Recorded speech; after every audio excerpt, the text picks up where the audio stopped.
Hello everyone, সকলে কেমন আছো? আশা করি সকলে ভালো আছো। আজকের দিনটা ছিল রাধা অষ্টমী।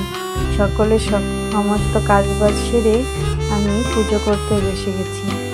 আর আজকে এই রাধারানীর পোশাকটা আমি নিজে হাতে বানিয়েছিলাম। কেমন হয়েছে একটু কমেন্ট করে বলবেন। তো আপনাদের হাতে যদি 2 মিনিট সময় থাকে তো ছোট্ট একটা রেসিপি আমি রাধারানীর ভোগের জন্য কী বানিয়েছিলাম সেটা একটু দেখে যান। আমি বানিয়েছিলাম সুজির হালুয়া। প্রথমে 1 কাপ চিনিতে 2 কাপ জল দিয়ে একটা পাতলা শিরা বানিয়ে নেব। শিরাটা যতক্ষণ ফুটতে থাকছে আমরা একটা কড়াইতে 1 চামচ ঘি দিয়ে কিছু ড্রাই ফ্রুটসকে একটু ভেজে নেব। ড্রাই ফ্রুটসের এখানে আমি নিয়েছি কাজু আর কিশমিশ, দুটোকে আমি সুন্দর করে একটু লাল লাল করে ভেজে নেব।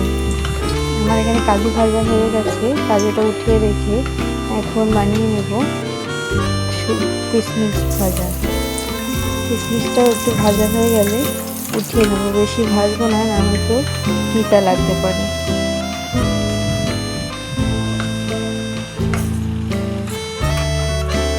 এখন এই ঘির মধ্যেই আরও 2 চামচ ঘি অ্যাড করে আমি 1 কাপ সুজিকে একটু ভালো মতো ভেজে নেব।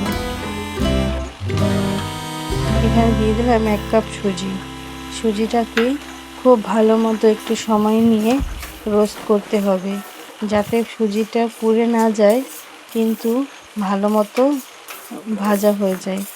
একটু সময় নিয়ে ভালো মতো নেড়ে চেড়ে ভাজতে হবে। যখন সুজিটা দেখো আমার এখানে ভাজা হয়ে গেছে কিন্তু পুড়ে নিয়ে হালকা একটা কালার এসেছে, এখন দিয়ে দেবো এর মধ্যে বানিয়ে রাখা গরম শিরাটা দিয়ে নেড়ে চেড়ে ভাজা ড্রাই ফ্রুটগুলি দিয়ে একটু ঢেকে দেবো।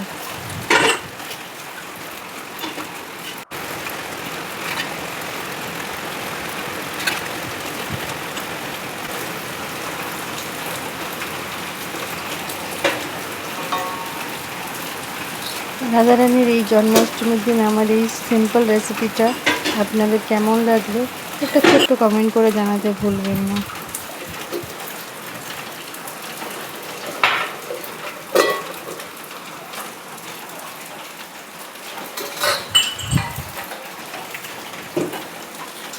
সকলকে রাধা অষ্টমীর অনেক অনেক শুভেচ্ছা।